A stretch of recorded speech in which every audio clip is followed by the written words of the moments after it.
So we're to the fun part where we start adding our plants in. These are seedlings that I brought from the Houston area and have been up potting and up potting what seems like forever. I'm also filling up all the Oyas. I have found a much better system to use since this, but it does work. Bucket and just, a hose of any kind will get it filled up eventually. Bigger the hose, less time it takes, though. And I'm topping it all the plants off with compost as I typically do. And then we are going to add a layer of mulch. I am using pine shavings because that's what I have. You can use a lot of different variety of things. You can even see in this video how windy it is. We in the desert have winds regularly up to 20 miles an hour.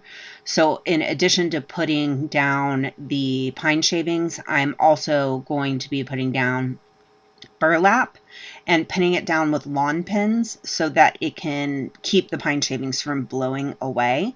I'm putting about an inch thick, generally speaking, of the pine shavings, and then just cutting the burlap to size and pulling the plants through. Either you could cut gaps in it or you could just open up the weave a little bit and pull them through. That's what I did. And this has actually worked really well to keep all of the mulch in place. As always, if you have any comments, questions, or concerns, please leave them in the comments below, and I hope you have a wonderful rest of your day.